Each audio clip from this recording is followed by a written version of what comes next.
Good evening, everyone, and welcome back. Pull the blanket a little tighter, dim the lights just a little more, and settle in, because tonight we have something truly special waiting for you. Tonight's collection is not your average set of campfire tales. These are real stories told by real people, truckers, passengers, night shift workers, and ordinary souls who found themselves face to face with the darkest, most terrifying moments life can offer. And I need to warn you right from the very start. Tonight's episode comes with a trigger warning. Some of what you are about to hear is graphic. Some of it is deeply unsettling. And some of it will stay with you long after you've finished listening, not because it's exaggerated or embellished, but because it's real. Because real life, as it turns out, can be far more horrifying than anything a screenwriter could dream up. There is something uniquely unnerving about the road at night. The way the headlights carve just a narrow tunnel of visibility through an otherwise endless wall of darkness. The way the world shrinks down to just you, the hum of the engine, and the yellow dashes of the center line disappearing beneath your wheels one after another, on, mile after mile. Most of us treat driving as routine, something we do without a second thought, a task so familiar it barely registers as dangerous anymore. But the people in tonight's stories know the truth. They have lived through moments that strip that comfortable illusion away completely, leaving nothing behind but raw, breathless terror. Some of them saw things that defied explanation. Some of them witnessed tragedies so sudden and so brutal that no amount of time could fully dull the memory. And some of them came within a heartbeat of never coming home at all. So tonight, we are going to do something a little different. We are going to switch off the headlights, metaphorically speaking, of course, and let the darkness take control. We are going to sit with these stories the way they deserve to be heard, quietly, carefully, and with the full weight of our attention. Because every single one of these accounts was shared by a real human being who was kind enough to give voice to something terrifying, so that the rest of us could learn, or reflect, or simply feel a little less alone in the knowledge that the night holds things we do not fully understand. If you are joining us for the very first time tonight, welcome. We are so glad you found your way here. Make sure you hit that subscribe button and join our community, because trust me, you will not want to miss a single story that comes next. Now then, let us begin. Our first story takes place a few years ago near Pondicherry, India, along what is known as the East Coast Road. If you have never driven it, picture this: a narrow, winding, two-lane highway that curves and twists right along the shoreline. It is genuinely beautiful during the day, the kind of road that makes you want to roll the windows down and breathe in the salt air. But after the sun goes down, it transforms into something else entirely. There are no streetlights along most of that stretch. The road falls into a deep, heavy darkness, broken only occasionally by the pale flicker of a reflector post catching your headlights before vanishing behind you again. It is the kind of road where you feel the ocean nearby but cannot see it, where the darkness presses right up against the glass. Our narrator was riding back into the city with a few friends, all of them packed into a small car, relaxed and easy after a long day out. It was just after sundown, and the visibility was already low. Everything had that strange, in-between quality, that weird twilight haze where shapes are real but edges are soft, and your eyes have not yet decided whether to adjust to the dark or keep reaching for the last scraps of light. The group was chatting casually, the kind of comfortable, wandering conversation people have when they are tired but not ready for the night to be over. They were talking about where to grab dinner when the driver suddenly slammed on the brakes, hard enough and sudden enough that everyone lurched forward against their seatbelts, hearts jumping into their throats. Right around the bend ahead, two motorbikes were lying on their sides in the middle of the road. Debris was scattered everywhere: broken mirrors, pieces of plastic, a single sneaker sitting alone on the asphalt as if its owner had simply stepped out of it and walked away. The group was still trying to process what they were looking at when they noticed the people. Three men were sprawled across the road, their limbs bent and twisted in ways that made the stomach turn, in ways that looked deeply, horribly wrong. From what they later pieced together, both bikes had been traveling at speed in opposite directions and collided head-on, coming around that blind curve with absolutely no time for anyone involved to react. One of the riders had not been wearing a helmet. His face, and there is no gentle way to say this, was barely recognizable as a face anymore. It had been completely destroyed on impact. And then came the sound, those wet, shallow, rasping gasps coming from his body, the kind of sound that made it seem as though he had not yet realized it was over, as though some deep, stubborn part of him was still trying to hold on. Our narrator and their friends were frozen in place, hazard lights blinking, trying desperately to think straight. Should they get out? Should they call emergency services? They reached for their phones, and that is when they saw the headlights in the distance, coming fast. A long-haul truck was approaching, moving at full highway speed with no way of knowing what lay around that bend in the road. There was no time to flag it down. The truck driver saw the wreck too late. He tried to swerve, tires screaming against the asphalt, but he could not avoid everything. Our narrator watched, unable to look away, unable to move, as the semi clipped one of the motorbikes and the wheels rolled over one of the men who lay just outside the center line. The body folded, and the sound that came with it was nothing like the movies. It was quieter than you would expect. A dull, awful crunch, muffled and final and utterly terrible.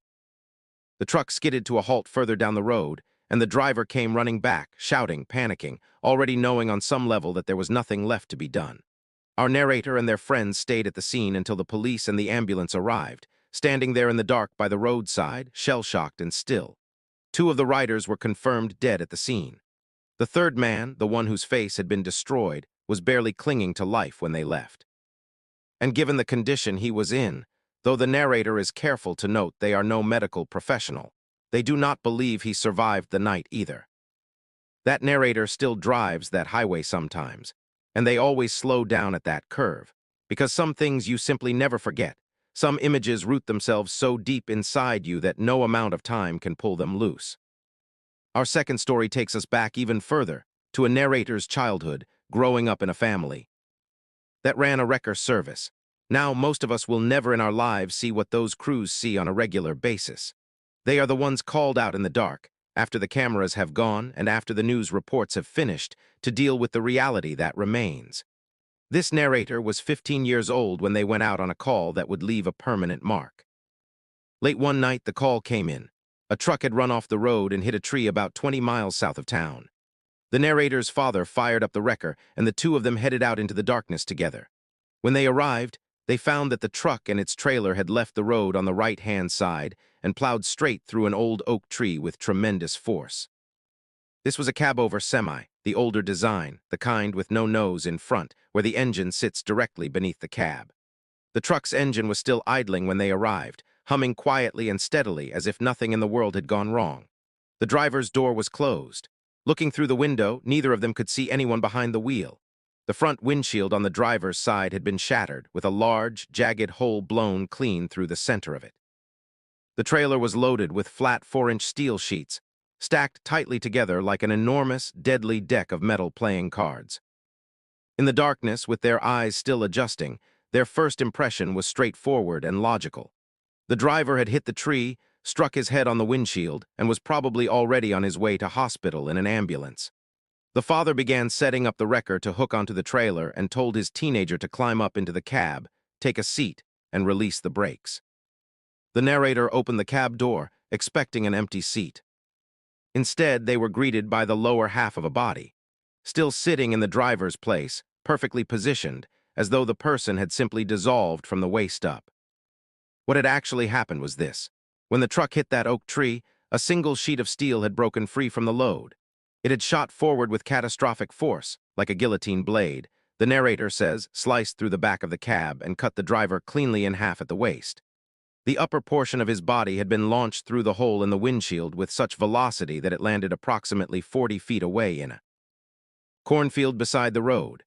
A flashlight followed the path out into the dark field, and there, 40 feet from the truck, lay the driver's upper half, arms locked, frozen in position, still gripping the upper part of the steering wheel he had torn loose in those final, desperate seconds.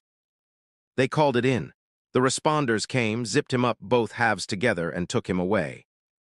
And then the narrator's father and his 15-year-old child went back to doing what they had come to do. They worked through the night, recovering the truck and trailer and hauling it back to town. Growing up in a wrecker family, scenes like this were not uncommon. But this one, the narrator says, was probably the most impactful they ever witnessed, and it never left them, not fully, not ever. Now we move into a different kind of darkness, not the darkness of blood and wreckage, but the darkness of real human threat. Because sometimes the most terrifying thing on a lonely road at night is not an accident. It is another person. Our next narrator grew up on a plantation in Virginia that had a well-earned reputation for being haunted. She had spent her whole childhood surrounded by ghost stories, whispers in the hallways, cold spots on the staircase, the low sounds in the night that could not be easily explained. None of it ever truly frightened her. If anything, it thrilled her. She was the kind of person who leaned into the unknown rather than away from it. She was curious. She was brave, or at least she thought she was. There was only one incident in her life that scared her badly enough to make her swear off ghost hunting forever. And the worst part, the detail that makes this story so chilling, is that it had absolutely nothing to do with ghosts. When this happened, she was around 19 years old and dating a young man who shared her love of exploration and adventure. Together, they developed a private ritual, sneaking out around midnight to go ghost hunting at random locations, just the two of them at first, roaming the roads of Williamsburg, Virginia, and the wider Newport News area in search of that familiar rush. They had a regular circuit of haunted spots: Old Housewoods, Crawford Road, the Roswell House, and a handful of smaller local legends tucked away along the back roads. And they were proud of how little it all scared them. They had done this enough times to feel almost untouchable. One particular night, they were restless and decided to make a proper event of it. They invited 3 friends to join, planned out a route, and set off for a long drive. Their ritual never changed much: pile into the car, roll a few blunts, and smoke along the way until everyone was comfortably relaxed by the time they reached the first stop. That night, they chose to start at Roswell before looping around to Crawford Road on the way home. Crawford was always their grand finale, the place they saved for last. The one that felt the most remote and the most charged with dark history. At the start of the evening, the mood was light. They were laughing and joking, full of the kind of effortless, easy energy that comes with being young and high on a warm night with your friends around you. But one person in the group could not shake a feeling that had settled over them from the very beginning. He kept saying something was wrong. He had a bad feeling, a real one, deep in the gut, and he kept asking, quietly at first and then with more urgency, whether they could just skip everything and go get fast food and go home. He specifically asked them to skip Crawford Road. He said it was too far out, too isolated, and that tonight it just felt wrong. He could not explain it, he just knew. But our narrator and her boyfriend pushed back hard. They had planned the route. They were going. And since the boyfriend was the one behind the wheel, their nervous friend ultimately had no real say in the matter. They got McDonald's. They headed straight for Crawford. Now Crawford Bridge sits along a road that manages to feel deeply unsettling even in the full brightness of a summer afternoon. After midnight, it becomes something else entirely. The road stretches for around 10 miles through thick trees and empty land with almost no houses, no lights, and no signs of life. The bridge itself carries a dark history, a place where, according to local legend, enslaved people were hanged, and where people still report seeing figures and shapes that have no natural explanation. They rolled onto Crawford Road just after 1:30 in the morning. The plan was simple: drive to the bridge, park, get out, walk around, take some photographs, and hopefully catch something strange on camera. Our narrator and her boyfriend were excited. Their nervous friend was barely holding it together, practically shaking with the need to turn the car around. But the others dismissed it the way young people do, with the confidence of those who have never yet been proven wrong at the worst possible moment. They came around the last curve, and the bridge slid into view through the trees, and that is when they saw the car. A vehicle was parked off the side of the road, sitting quietly in the darkness without its lights on. As they drew closer, something shifted. The parked car's engine turned over and its headlights clicked on, cutting through the trees with sudden, sharp light. At first, the assumption was innocent. Just other people doing the same thing they were doing, other kids on a dare, maybe a couple sneaking away for privacy. But as they eased in close enough to see properly, our narrator glanced over and saw the silhouettes of 2 men inside the car. Older men, both bald. Something about that detail, so specific, so ordinary, lodged in her brain and made her skin begin to crawl in a way she could not fully explain. She told her boyfriend to keep driving and not to stop under any circumstances. He agreed immediately. They passed the car slowly and continued around the next bend, putting the bridge and the parked vehicle behind them. And that was when she looked back. The other car was swinging around. Its high beams snapped on, flooding their rear window with harsh white light, and it pulled onto the road behind them. For a mile or two, they convinced themselves it was a coincidence.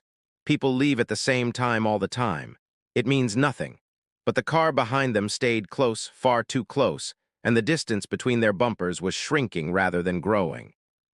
They pushed their speed to 65 miles per hour on a road with a limit of 30 to 40. The car behind matched them almost perfectly. Its headlights filled the interior of their vehicle, washing out every shadow, making it impossible to pretend this was anything other than what it was. They were being chased.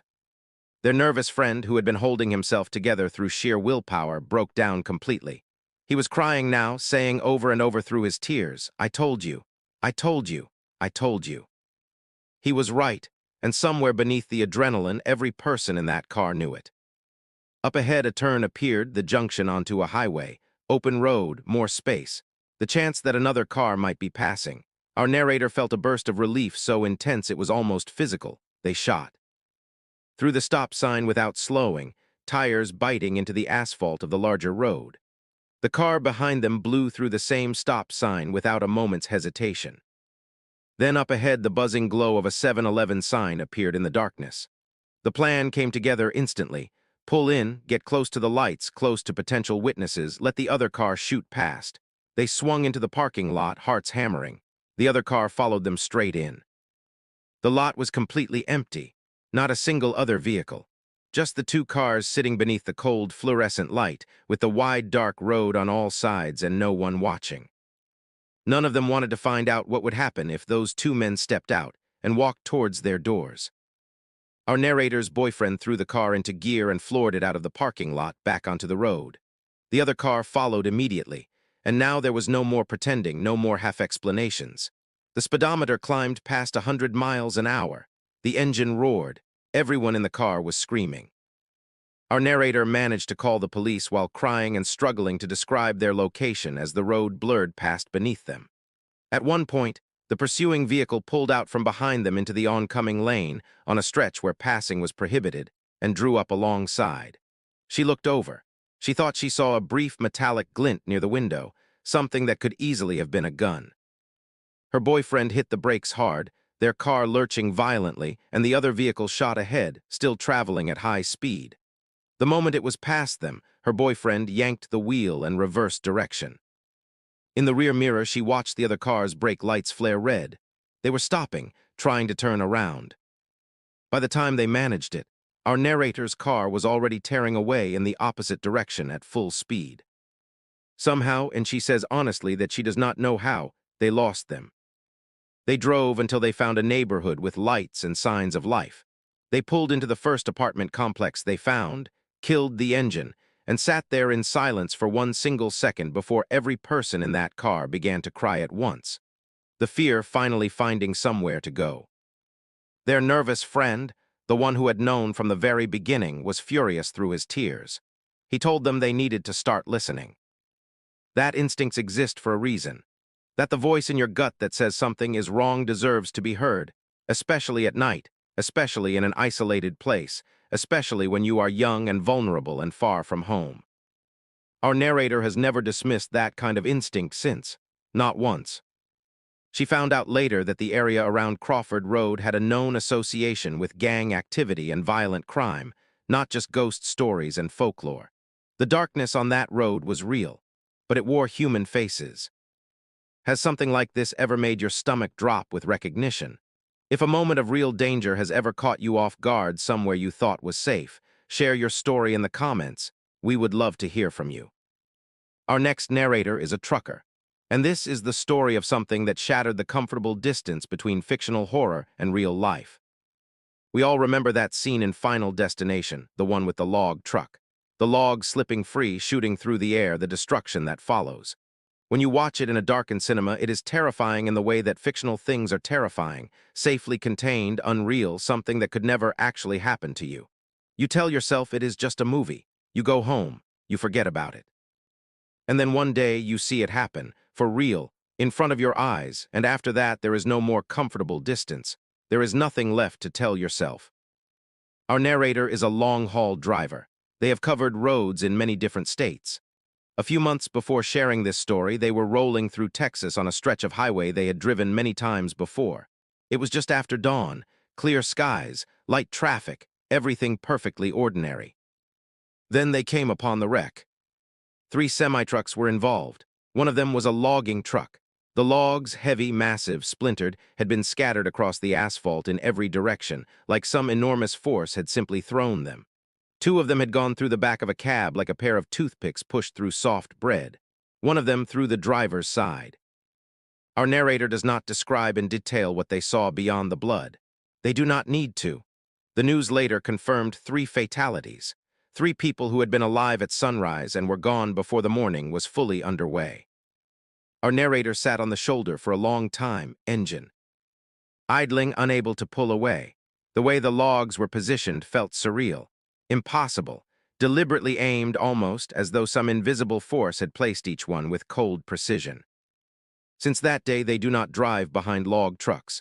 They do not care about delays. They do not care about the line of cars stacking up behind them. If there is a logging truck ahead, they move over or slow down until there is enough space between them and that load to feel safe.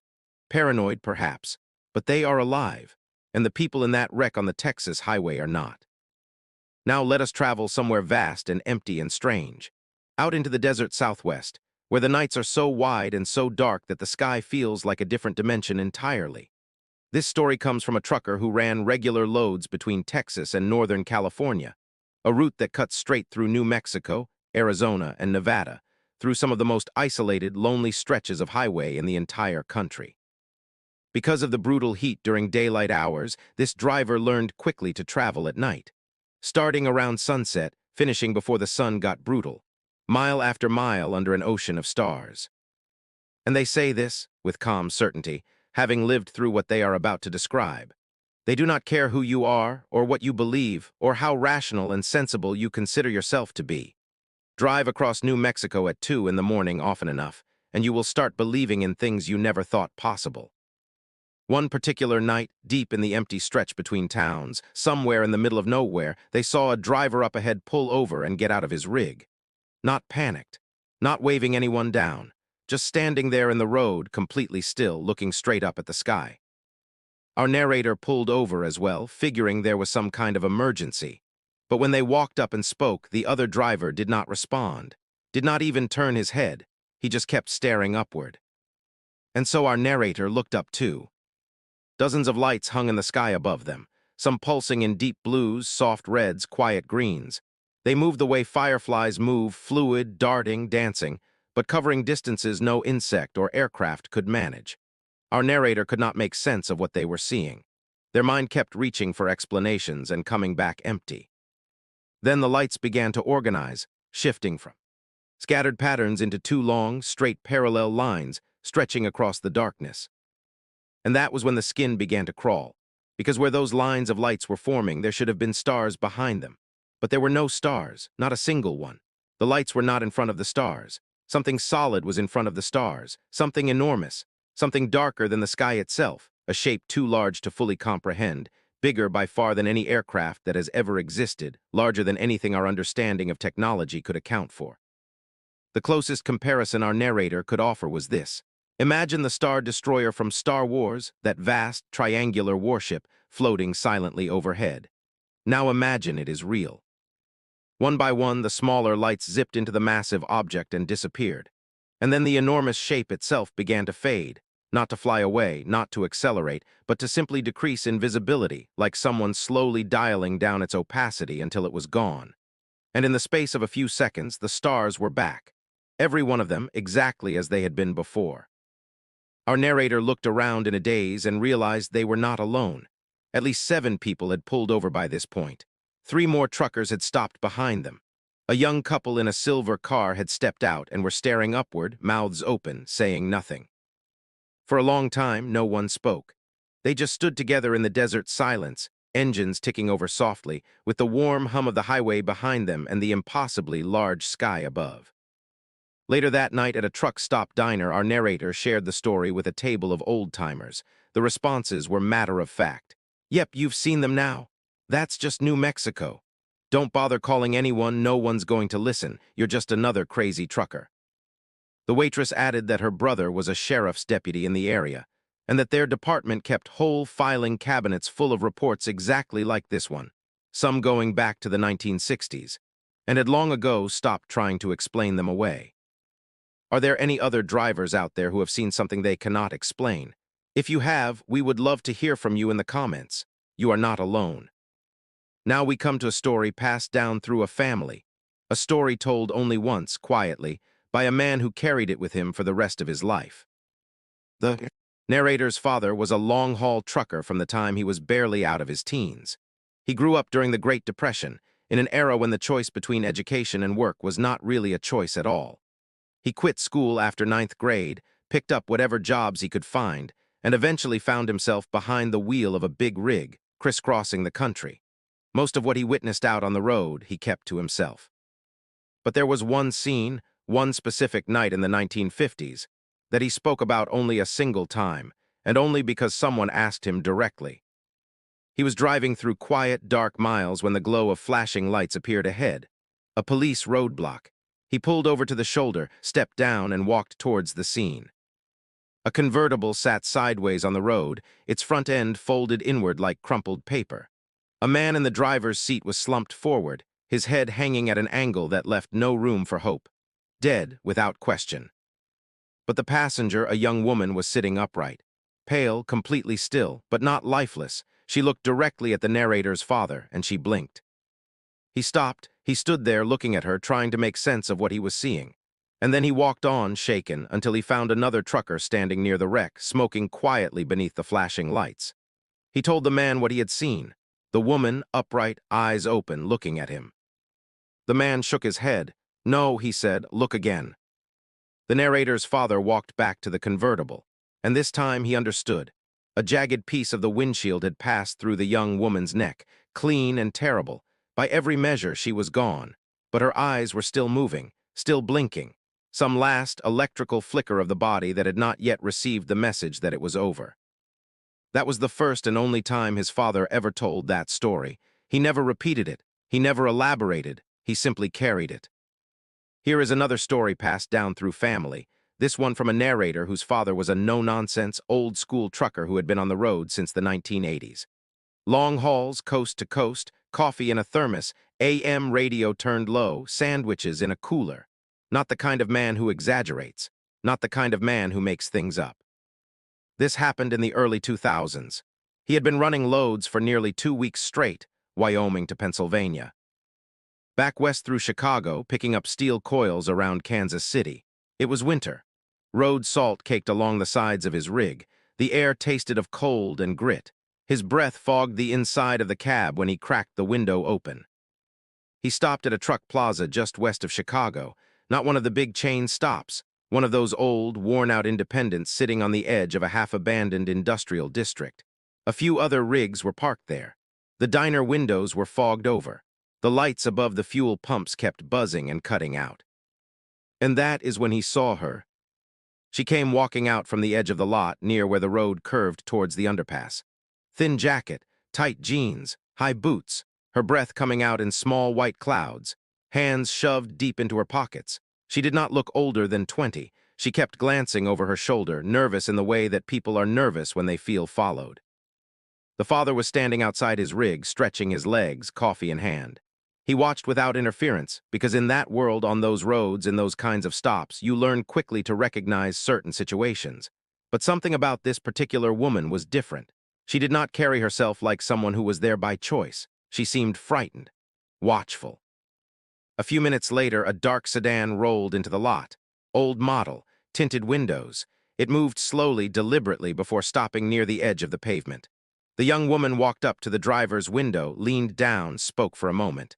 Then the passenger door opened and she got in. The father did not think much of it until 30 seconds later, when the car rolled forward toward the exit and then stopped. Halfway between the fuel pumps and the access road. Just sitting there. Something about the way it hesitated made the hairs on the back of his neck stand up. And then he heard the sound, a single sharp pop.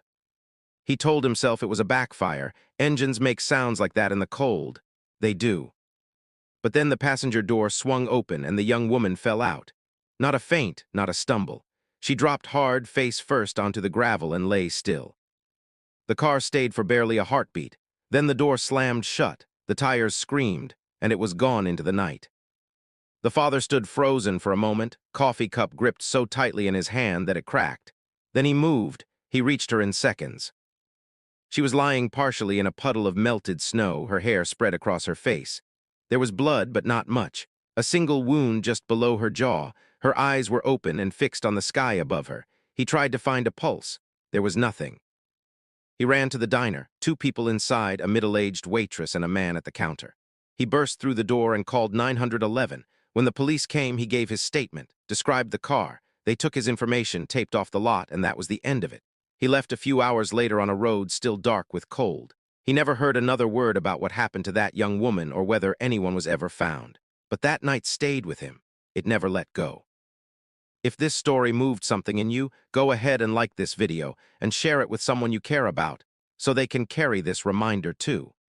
That kindness and awareness on the road can matter more than we ever realize. Our next narrator was a teenager delivering newspapers early in the morning, long before sunrise, when the sky is that deep, quiet blue that comes just before dawn breaks. The streetlights cast long orange shadows across the empty roads, and the whole world feels suspended between night and day. It was routine work. The same neighborhood, the same turns, the same porches and mailboxes, comfortable in its predictability. That morning began like any other. Papers tossed one after another from the car window. Nothing on the mind except finishing the route and getting back to sleep. Then, turning onto a street he drove every single morning, the boy saw flashing red and blue lights. His first thought was a water main break, a downed power line, something ordinary, but as he drew closer, he saw that the entire street was blocked off. Police cars stretched across the road from one side to the other. Yellow tape fluttered between them in the early morning breeze. Officers stood near the barricade, their breath clouding in the cold air. He slowed down and rolled his window open. An officer walked over tired-looking, with the particular kind of exhaustion that comes from standing at a scene like this for hours in the cold. "Road's closed, son," he said. "You'll need to turn around." The boy asked how far the closure went. 7/10 of a mile, nearly the entire length of the street. He turned around, but he could not stop thinking about it, a crash severe enough to shut down. Almost a mile of road in a quiet neighborhood at that hour was not ordinary. Something truly terrible had happened here. He found out later.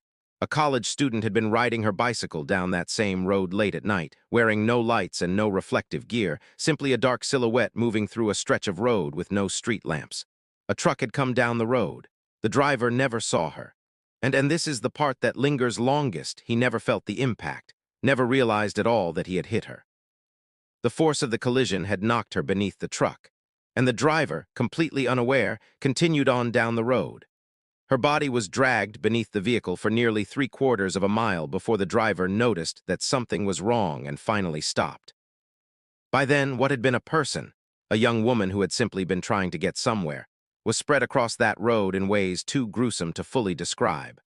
Blood and debris across nearly the entire length of a street that a paperboy drove down every single morning.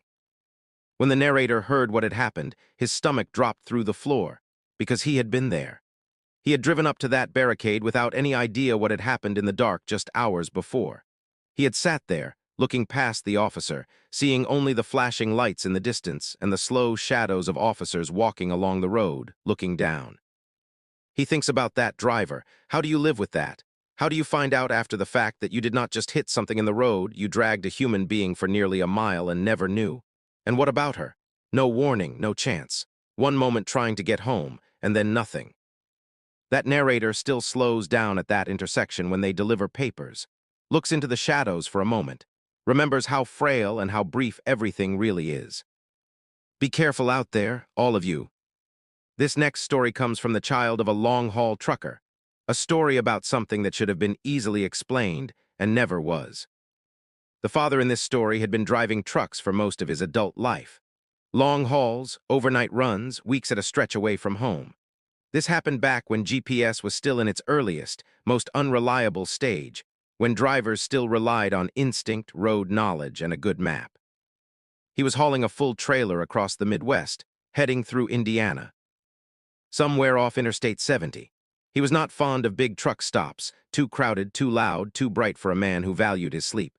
So that night, a little before midnight, he found what looked like a quiet stretch, a wide pull-off near a tree line with a few other cabs already dark and parked further down. He locked his doors, closed his curtains, and went to sleep. Now this is a man who sleeps deeply. Thunderstorms do not wake him. Passing trains do not wake him. Engines starting nearby do not wake him. He has woken up before to a truck idling too close or forklifts working at docks because those sounds are loud and specific enough to cut through. But other than that, very little disturbs him. He woke up just after sunrise, too bright. He had slept much longer than planned, and as he sat up, something felt wrong. The truck felt lighter than it should. The suspension felt different beneath him, subtly but unmistakably off. He looked out the window. The other cabs that had been parked down the pull-off were gone. He was alone. He opened his door, walked to the back of the trailer. The doors were still closed. No broken locks. No bent hinges, no visible damage of any kind. He unlocked the doors himself, swung them open, and stood there staring. The trailer was completely empty, not partially emptied, not looted in a rush. Every single item was gone, floor to ceiling, wall to wall. Whatever he had been hauling, electronics, appliances, packaged goods, he could no longer recall exactly, was simply not there, as if it had never existed. To steal an entire truckload of cargo requires time, planning, and equipment. Forklifts, pallet jacks, vehicles to transfer the load. The noise of engines running, backup signals beeping, metal scraping against metal in the dark. It is not a quiet operation. It is not something one sleeping man should be able to sleep through. And there had been other drivers nearby. None of them had heard anything either, or if they had, they were long gone. The police came. They checked the locks and confirmed they had not been forced. They asked the usual questions. Had he heard anything unusual? Did he feel sick, dizzy, groggy when he woke? Had he taken any medication? It was that last question that made something click, because the father mentioned, almost as an afterthought, that he had slept unusually deeply that night. He had not woken once, no getting up to move around, no checking the mirrors out of habit, no brief moments of half-consciousness. He had closed his eyes and opened them in the morning with no sense of any time having passed at all, and there had been a smell when he woke, faint, unfamiliar, chemical in nature. He had assumed it was from the road or from another truck and had not thought more of it. Officially, the case was closed as a professional cargo theft. Insurance covered it, and that was the end of the story on paper. But the father could not let it rest. In the years that followed, comparing stories with other drivers, he began to hear whispered accounts of organized crews who used chemical agents, introduced carefully through vents or gaps while the driver slept to keep them unconscious long enough to unload an entire rig in peace. Not like the movies, not theatrical, just chemistry and timing and patience. He never claimed to know for certain. He never said he had proof. But it was the only explanation that made any real sense to him. And what frightened him most, far more than the financial loss, far more than the professional embarrassment, was this. Those people had been right there, standing beside his cab while he lay unconscious inside it, close enough to open a vent, close enough to hear him breathe. And if he had woken up at the wrong moment, confused and disoriented and stepping out into the dark, he probably would not have lived to tell the story. After that night, he installed extra locks. He added alarms. He started parking in proper truck stops. He stopped trusting quiet pull-offs on the shoulder of empty highways, because that night had taught him that the greatest danger on the road is not always weather or exhaustion or mechanical failure. Sometimes it is the people who have studied the system, who know the routes, who know the timing, and who know exactly when a driver is most alone and most vulnerable. And now, from the darkness of genuine danger, we come to something quieter and more tender. A story about a father, a long stretch of road, and the question of whether something larger than ourselves is sometimes watching over us. This narrator's father told this story only once, in answer to a child's question, asked around the age of 7 or 8, about whether angels were real. It is a story the narrator has never forgotten. In the years before his family was born, the father drove trucks for a living in an era when responsible shift limits and enforced rest breaks were largely theoretical. He would regularly accept runs that stretched his time behind the wheel to 24 hours or more, broken only by quick bathroom stops and fast food. He had a mathematical mind, the kind that turns everything into a puzzle, and on long solo runs, he kept himself alert by running mental calculations. Mile markers, speed, time, working out numbers in his head, and checking them against the odometer to make sure his brain was still functioning properly. One particular night, after a very long day behind the wheel, he was on a narrow mountain road in the rain, with no shoulder to pull over safely and a full load behind him. He had tried every cheap trick for staying awake, the open window, the loud music, the shifting in the seat, but none of it was enough. And so he had started talking to himself, running those familiar little equations aloud, just trying to keep his mind actively working. Somewhere in the middle of a problem, he closed his eyes for what he believed was a single deep breath.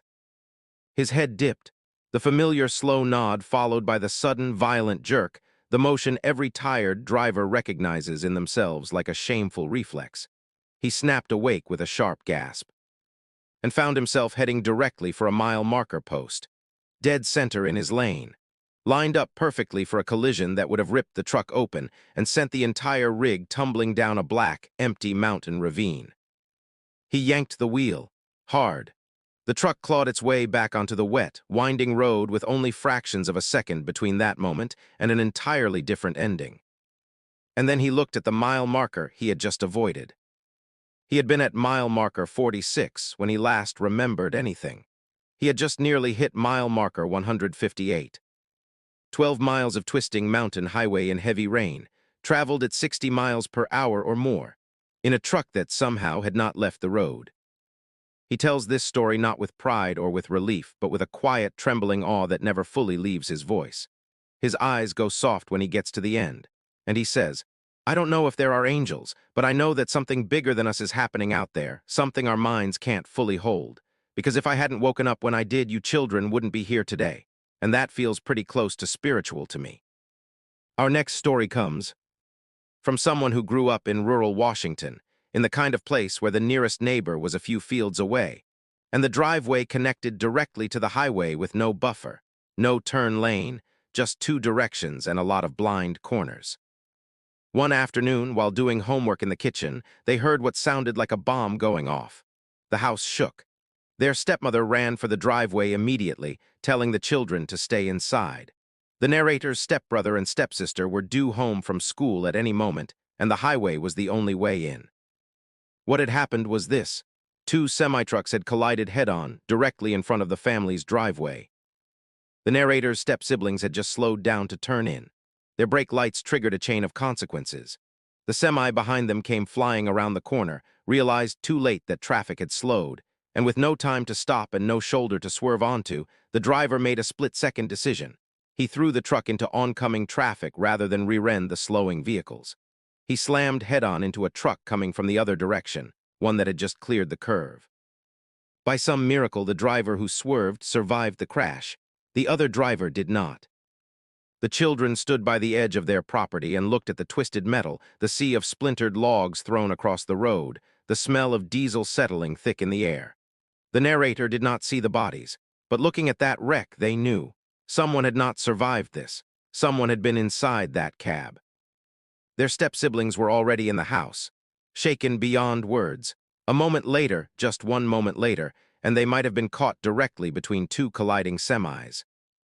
Now, a story from the child of a female long-haul trucker, and a reminder that the road holds more than just danger from other vehicles.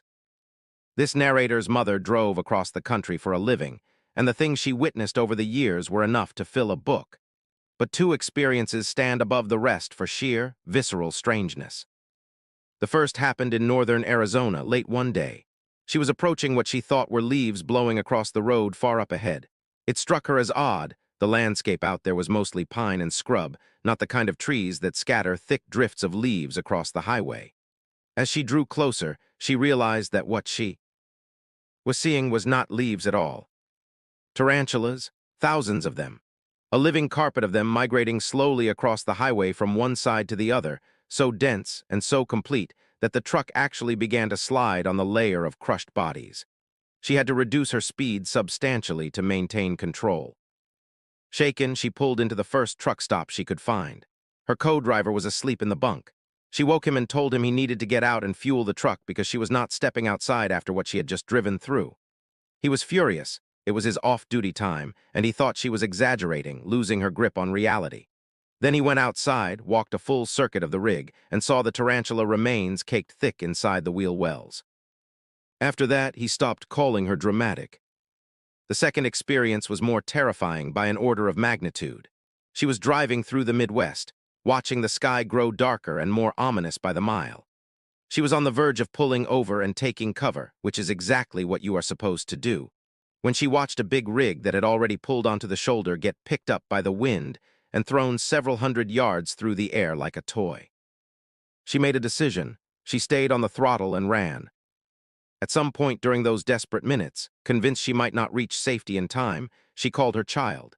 She said she thought she was going to die and wanted her last words to be, "I love you." The child who tells this story remembers exactly how their mother's voice sounded in that moment, steady enough to still be driving, but with an edge of terror that they had never heard in her before and hoped never to hear again. She finally got far enough ahead of the storm to pull off into a Walmart parking lot. She ran inside and followed the staff and shoppers down into a lower level, where everyone sheltered together in the way that strangers sometimes do when the world turns dangerous. When the tornado passed and they came back up, there was open sky where the roof had been. The building around them had been shredded almost beyond recognition. She has many stories. According to her, trucking is 90% boredom, the same rest stops, the same radio static, the same endless gray highway, and 10% moments of pure, absolute terror. And anyone who has listened tonight knows she is probably right. And now we come to one of the most unexpectedly warm and funny stories in tonight's collection. Even in the darkness of a broken-down car on an empty road at 3 in the morning, sometimes the universe sends you exactly the help you need, in exactly the form you least expect. Our narrator was in the mid-90s, on a road trip with her young son. She had, for reasons she freely admits she cannot fully explain, decided to take a completely different route home, one she did not know because she thought a new road would be more interesting. What she got instead was a long, absolutely deserted highway that appeared to have been forgotten by time and traffic alike. She had chosen to drive it in the middle of the night so her son would sleep through the journey. Around 3 in the morning, her car gave up. No warning, no drama, just done. By some freakish piece of luck, she coasted almost directly into the parking lot of an abandoned roadside market. Boarded up windows, a sign missing half its letters, steam pouring from under her hood, a sleeping child in the back seat, and total, absolute darkness in every direction. The road had been practically empty for the past hour. She had seen perhaps 2 cars pass in all that time. Then headlights appeared around the bend. A truck slowed, and in her rearview mirror she watched the reverse lights flick on. She was terrified, completely, immediately, viscerally terrified. Her brain was already composing the horror movie in which this scenario ended badly. The truck backed up until the 2 drivers' windows were level with each other, and she got her first look at the driver. He was an old man, long, scraggly gray hair, grizzled stubble, a worn, weathered face that looked like it had seen too much of everything. He was staring at her through the glass with an expression she could only describe as assessing, and in her state of panicked imagination, the word that came to mind was not kind. He motioned for her to roll down her window. She stared straight ahead and pretended everything was completely fine. He backed his truck up a little, parked, and got out, with a kind of irritated energy that somehow made him even more alarming. He walked towards her car. She sat perfectly still, staring forward, projecting every ounce of "I am not afraid, and you do not want to mess with me" energy she could manufacture while internally being one step from a full collapse. He shouted through the glass that he was not going to hurt her. He told her to roll down her window. She kept staring straight ahead. He gave her a look that could only be described as deeply, personally offended by her behavior, walked back to his truck, came back with tools in hand. In her panicked imagination, this was worse. Tools. Her mind supplied vivid and unhelpful suggestions about what tools might be used for. She gripped the steering wheel. He stopped in front of the car and told her to open the hood. She did not move.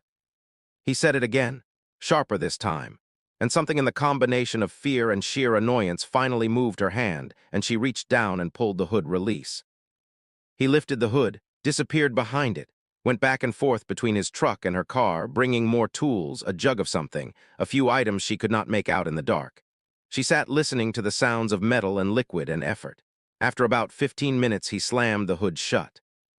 "Start it up." She turned the key. The car coughed, caught, and settled into a steady idle. He nodded once, and then he looked at her directly and said, "Be careful, there are a lot of weirdos out here." And then he got back in his truck, gave her one final look of tired, maximum capacity exasperation, and drove off into the night. Her car made it home without another problem.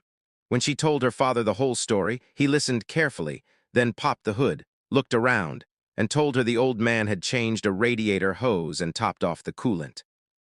And then her father pointed out, more than once, that the statistical likelihood of a random stranger driving around at 3 in the morning in the middle of nowhere, carrying the exact radiator hose needed for her specific make and model of car, plus all the tools to install it, was essentially zero. The probability of being struck by lightning was probably more favorable. She still thinks about his parting line sometimes. Be careful. There are a lot of weirdos out here, and she has always wondered, with a warmth she cannot quite explain, who exactly he meant when he said it. What do you think? Have you ever been helped by a stranger at exactly the right moment? Or had a night on the road that you simply cannot forget? Share your thoughts in the comments below. Tell us your story. And if any of tonight's accounts stayed with you, please do go ahead and like the video. And share it with someone in your life who understands what it is to be out on the road in the dark. And if you haven't already, hit that bell icon so you are notified the moment our next collection arrives, because there are always more stories waiting in the dark. That brings us to the end of tonight's collection of stories, and what an extraordinary, unsettling, and quietly moving collection it has been. Thank you so much for being here and for listening all the way through. Stories like these remind us that the road is not just asphalt and white lines. It is the place where life and death sometimes share the same lane, where the extraordinary hides inside the ordinary, where strangers can save you and darkness can threaten you, sometimes within the same mile.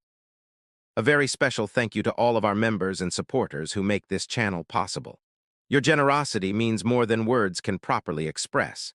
If you would like to join that community and receive some wonderful perks along the way, all the details are available in the description below, and we would be truly glad to have you. Until next time, drive safely, trust your instincts, keep your eyes open, and take good care of yourselves and the people you love. Stay safe, stay warm, and good night.